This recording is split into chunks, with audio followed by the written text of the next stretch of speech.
The first thing we need to do is open up the App Store and search for Snapseed. Once that loads, it's the icon with the green leaf for a logo. Let's install that. Once the install process finishes, let's open the program, and you're greeted with a white screen with a plus in the center of it.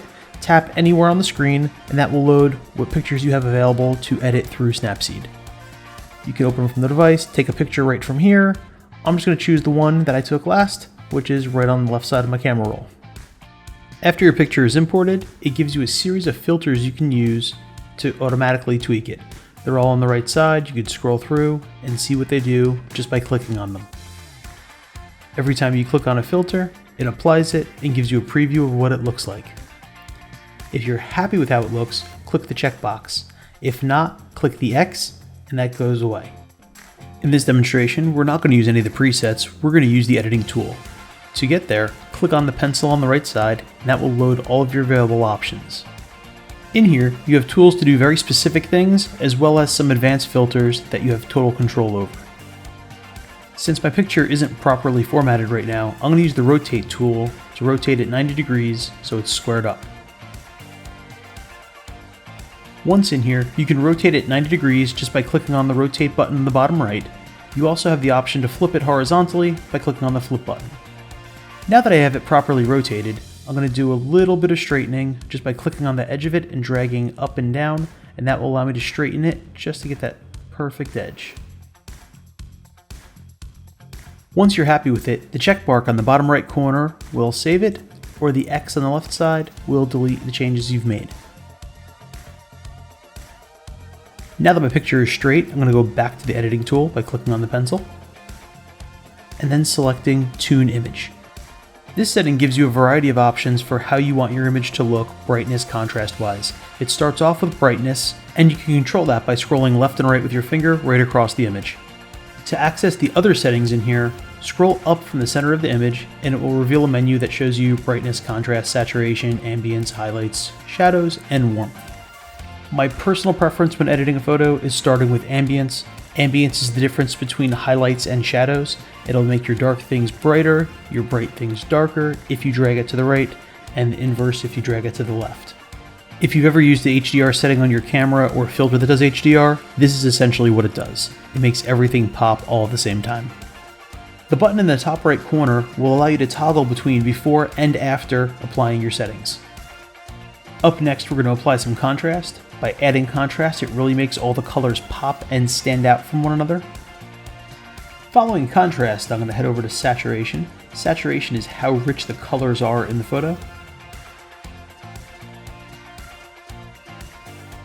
Up next is highlights. Highlights is the bright objects in the image. So right now I have the white checkered background, so that's going to tweak that a little bit. It's going to make it pop a little bit further. And then head over to shadows, which is my darks, where if you look, I'm changing the background where the table is a little bit, make that a little bit darker. Next I'm going to go over to warmth. If I make it to the left, it's going to make it a cooler one. To the right, it's going to be a little bit more amber. I'm going to leave it kind of centered right now. I'm just going to do a quick before and after comparison to see what it looks like. Once I'm happy with it, the check mark on the right corner will save it, and we're going to head back to the edit tool. Structure is the next one on here. Structure shows the amount of detail that's in an image. If you drag it to the right, you're going to see more things like the texture and the fries and the bun, things like that. If you drag it to the left, it's going to blur it a little bit. I'm going to increase my sharpness a little bit just to give it a little bit more of a pop, and then save my changes.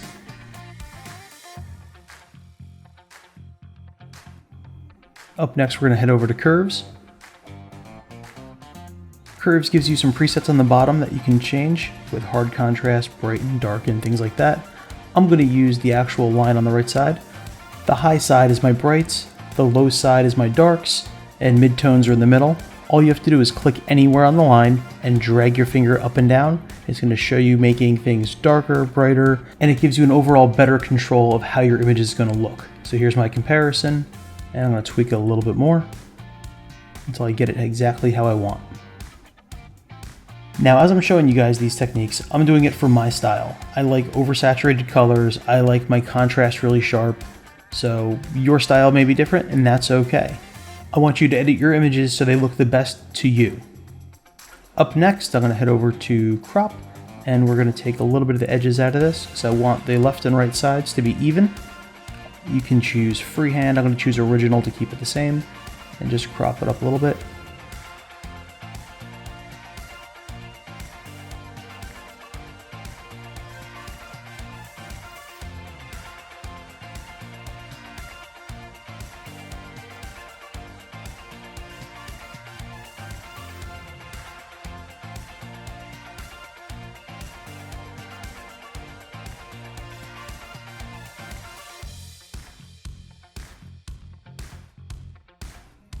There's a lot of other settings in here that I'm not going to go completely over. I want you guys to play around with yourselves. But in here is also perspective where you can tilt it and shift it and it moves your image around. Depending on what you're looking to do, it kind of gives it a cool warped effect. I'm not a huge fan of these, but it's entirely up to you what you're trying to do. So I'm going to play around with that a little bit just to show you what it does.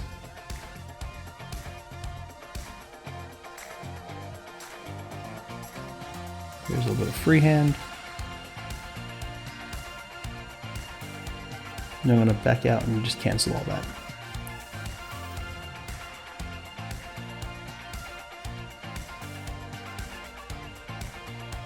Up here is selective. Selective actually lets you to pick a small area of your image to tweak it on its own. So I'm going to click add. I'm going to add a little bit of brightness, and I'm just going to make the burger a little bit brighter by dragging it to the right. This only affects the area where that dot was put on top of. The reason I chose the burger itself is because it's a little bit darker than the rest of the image and I don't want it to get lost in the top corner.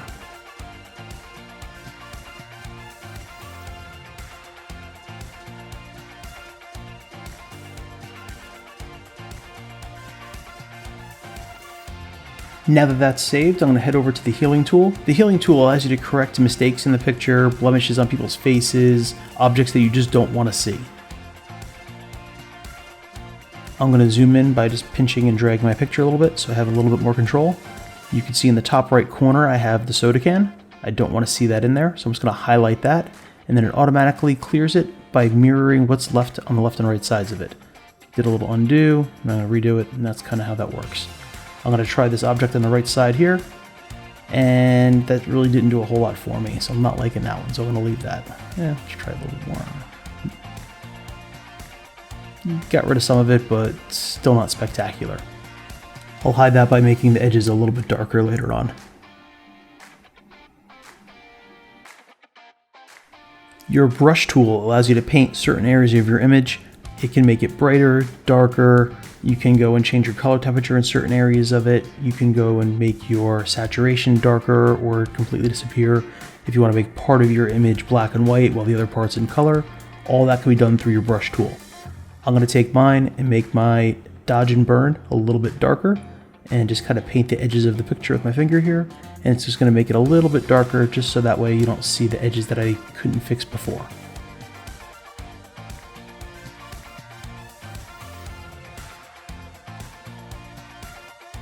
So at the beginning of this I mentioned there's some more advanced filters. That's where your glamour glow, your tonal contrast, your drama, vintage, film grain, all that kind of stuff falls into place.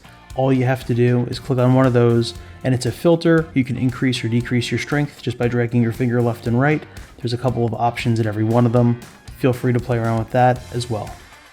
I really like when the subject of an image has a good sharp focus on it and the edges kind of blur out. So I'm going to play with a little bit of my blur tool right now. This one allows you to do a circular blur or a line blur. I'm going to do a little bit of a circular here around the food. And then if you'll notice there's two of those lines. That's how far out it's going to spread, which is called your transition blur. So I'm going to take my blur strength, tweak that a little bit, make my transition a little bit smaller. And center is sharp, outside blurs just a little bit. It draws your eye to the center of the image.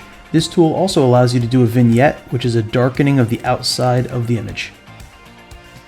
If you would like to add a vignette without adding any additional blur, there's also a vignette tool that allows you to just darken the edges all on its own. You can also go brightening with the edges if you go to the right side. I haven't gone through every effect you can add, but once you've gotten this far, they're all pretty self-explanatory. Once you're happy, we're going to export your picture by clicking on the bottom right corner, and it gives you three options. One is save, replacing your original image, save as a copy that you can go back and tweak and redo all your edits again, or export. Export makes a completely new JPEG image that's separate from everything else that can't be edited later on, but it retains the original picture. For almost everything you do, export is generally the way to go. So I'm going to click on export. It adds all my effects and sends it right to my camera roll. To see your image, click on your camera roll.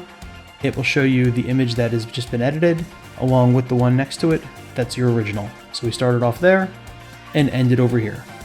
And that is how you use Snapseed.